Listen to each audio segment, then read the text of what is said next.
Good morning, honey. It's time to wake up. It's such a nice, beautiful Sunday, and I thought I'd bring you breakfast in bed. Is that okay? I have all your favorites: eggs, sunny side up, bacon, pancakes, and some white grape juice. Extra sweet, just for you.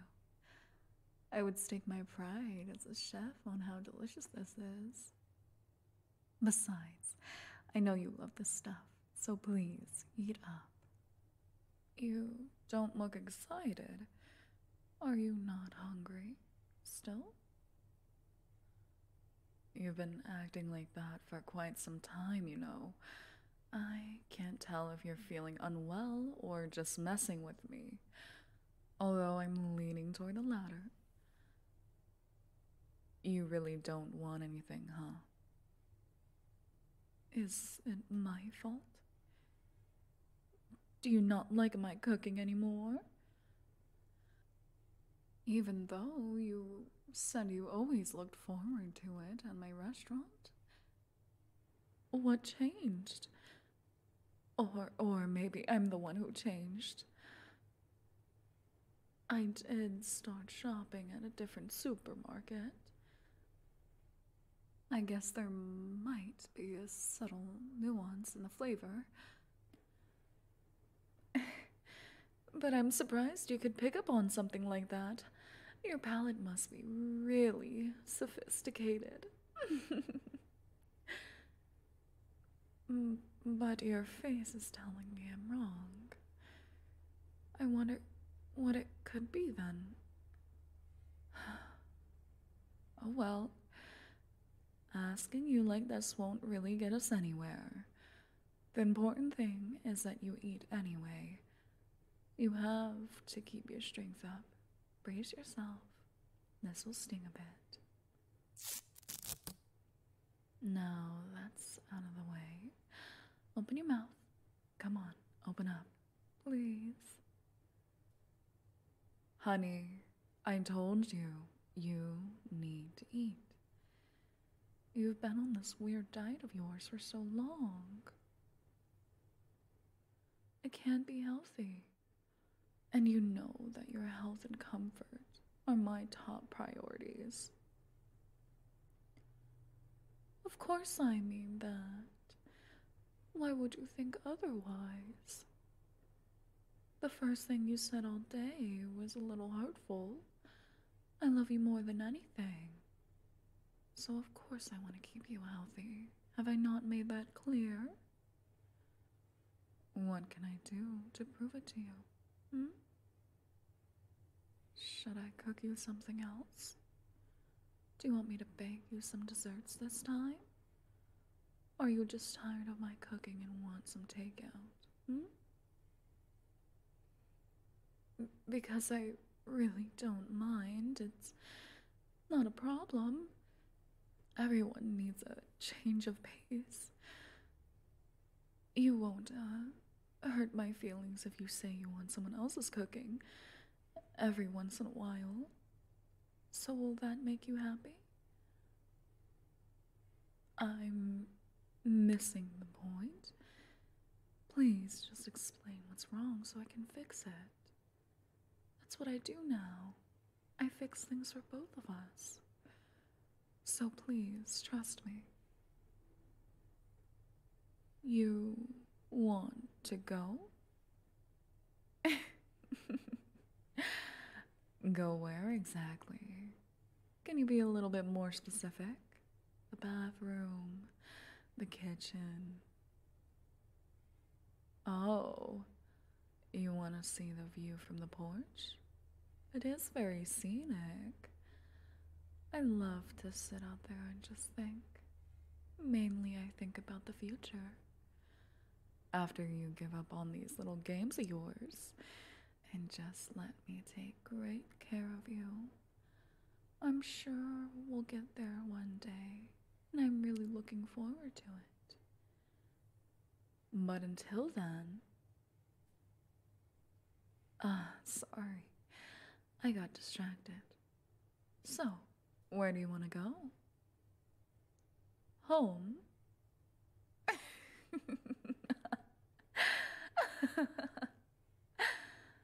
What?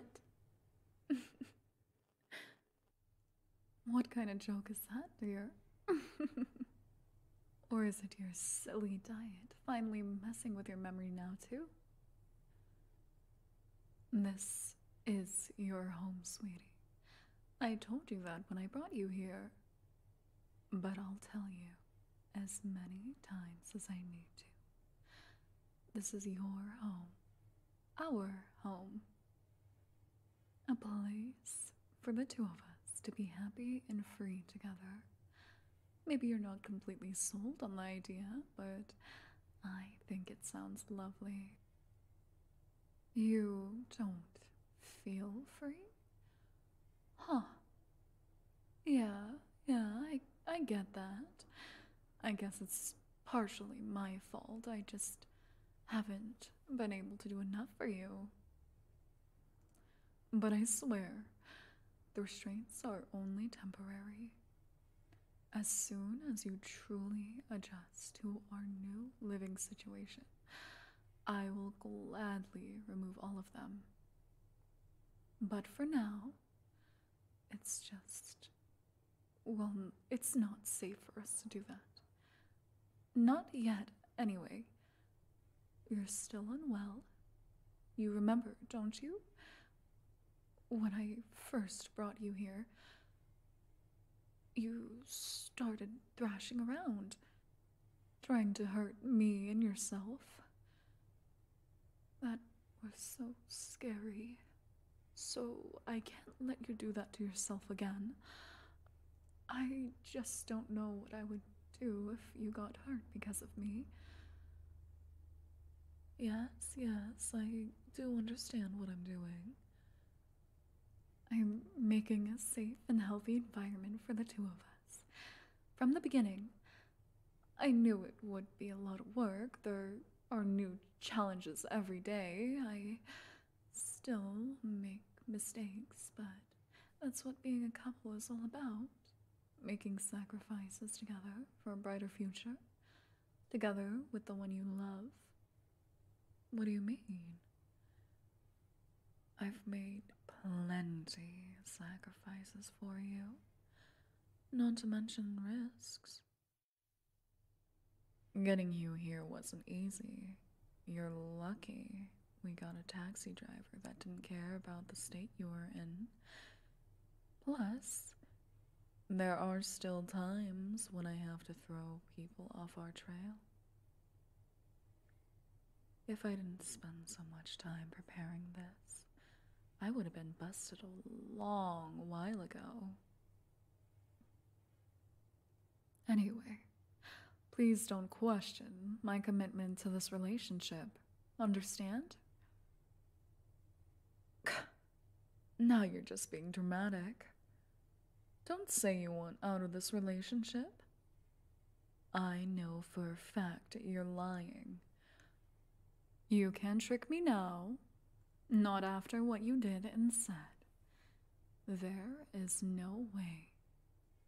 You didn't want this to happen. You came to my restaurant so often that I started looking forward to your visits. They were the highlight of my week. You were so adventurous, always trying a different item on the menu.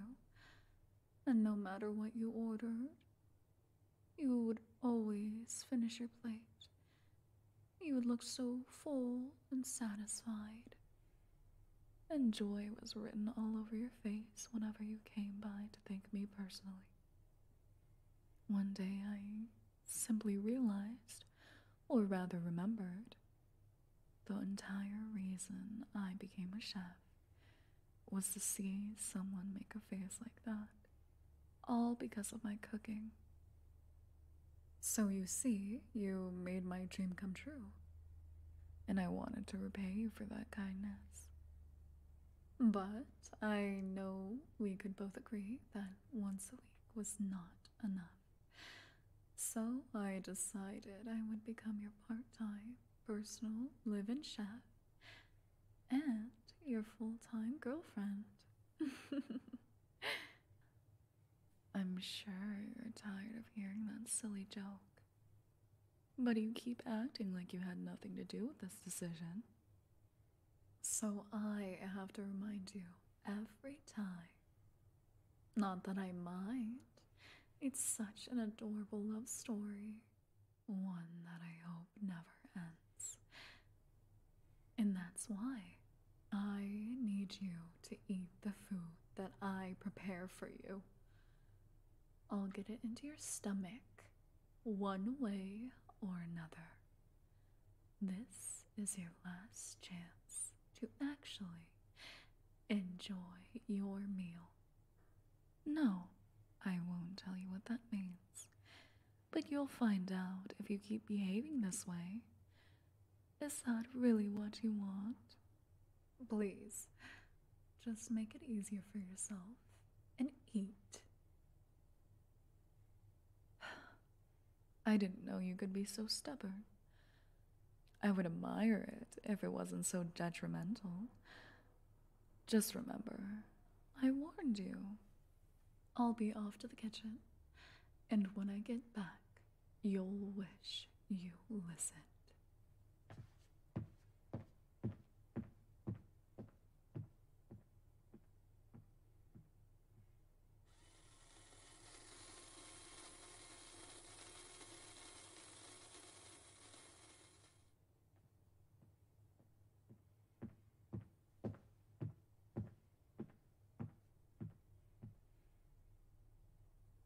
You know, I thought this would be punishment, but this special breakfast smoothie I made for you, it actually looks kind of appetizing.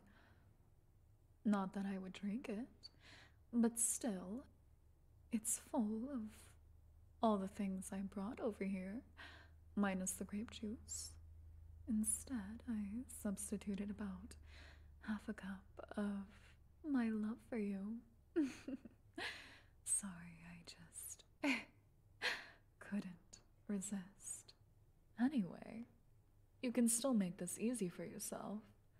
So please, don't resist and drink it down as quick as you can. Just get it over with, you know? Open up. Dear, please. I don't want to do this either, so take the bottle and just drink it already.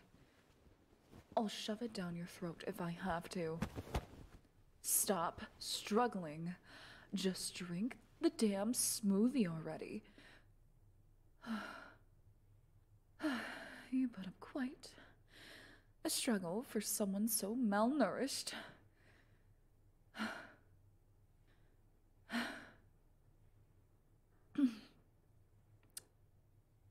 But now it's over. It wasn't so bad, right? Rather than starving, don't you think? Oh, you're dribbling a bit. Let me wipe that clean. There. All better. Can't have your pretty face getting all messy. You still look upset. I wish you could at least tell me why you're so against my cooking.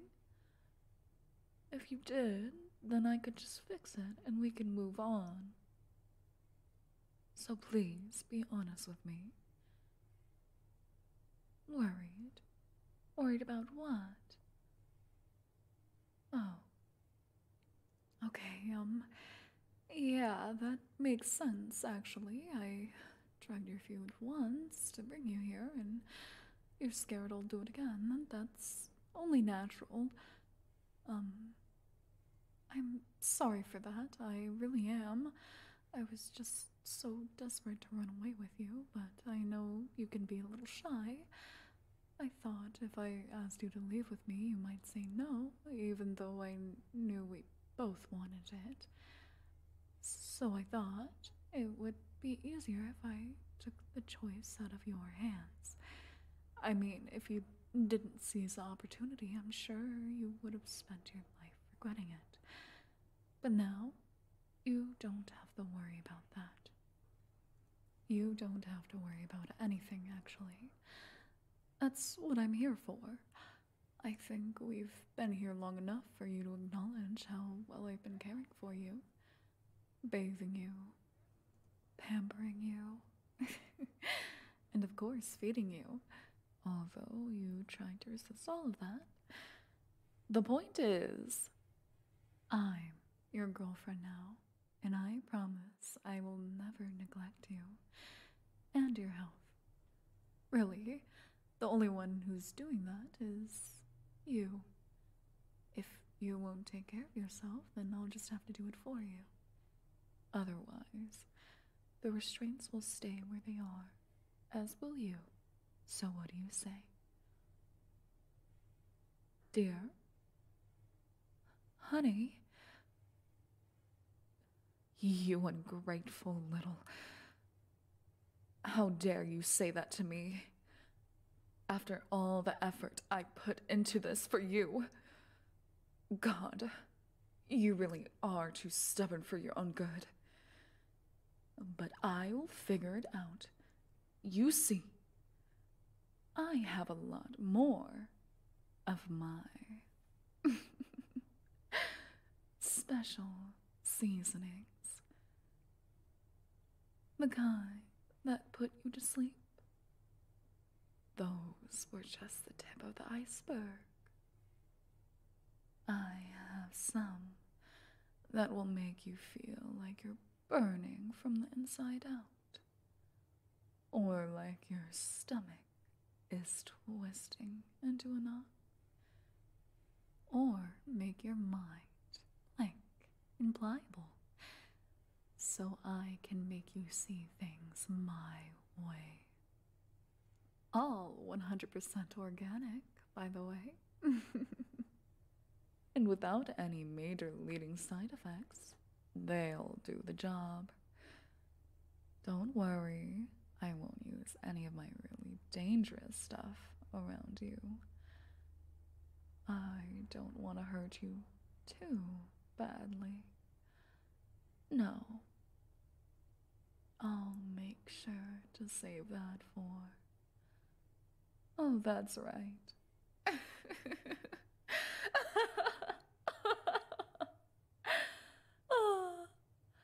The people who come to my restaurant looking for you. I guess the police are just doing their job, so I can't hold it against them. But your clingy ex-girlfriend just can't take a hint, can she? Well, I guess we're the only ones who know that you're dating me now, so she probably thinks you two are still together. But that doesn't mean she needs to keep pestering me at the shop. I think it's obvious that you're not suddenly going to contact her or anything, but she still keeps coming around. Sometimes she tells me things about your life together. It seems she had just enough self-awareness to know she was a terrible cook herself.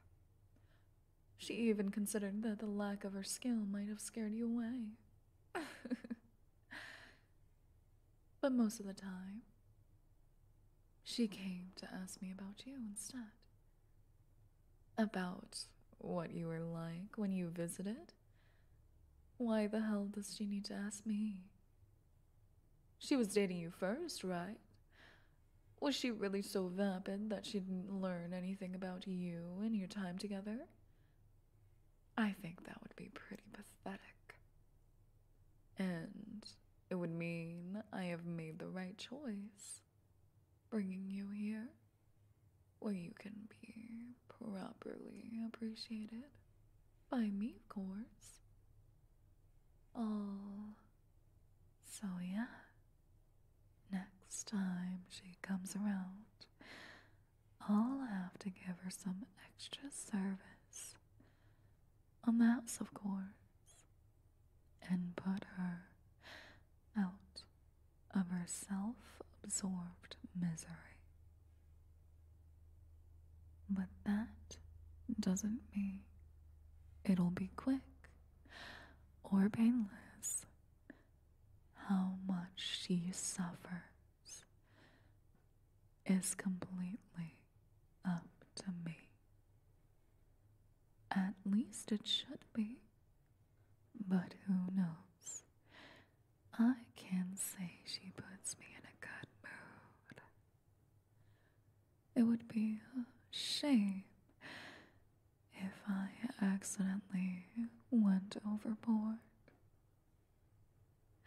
You can complain all you want, but that's not what will make me change my mind. You know what you have to do. Oh, really? You'll eat all my food from now on? No matter what? You promise? Say it.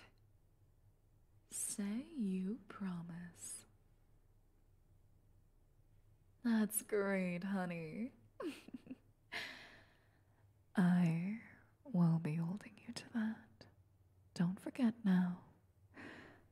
It's not just that you will have to pay the price. If you give me a chance, you'll see that you're lucky to be here with me.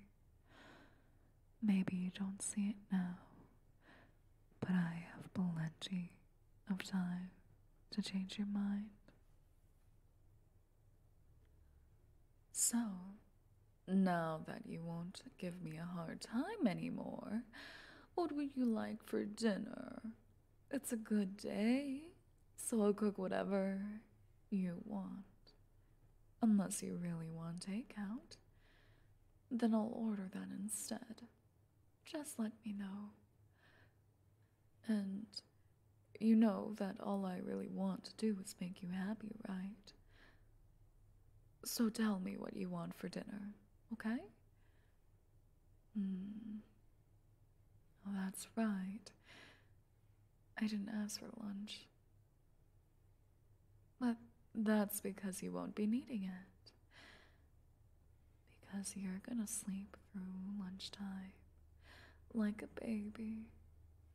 Yeah, I guess you're right to be worried about me putting something else in your food. But in my defense, I only added it after you forced me to make that smoothie. That's only fair, right? A baby throwing a tantrum has to be put back to bed. Hopefully, you're less cranky when you wake up again in the evening. And when you do, I'll have some of your favorite foods laid out, so look forward to it. I know it's early in the morning, but good night, dear.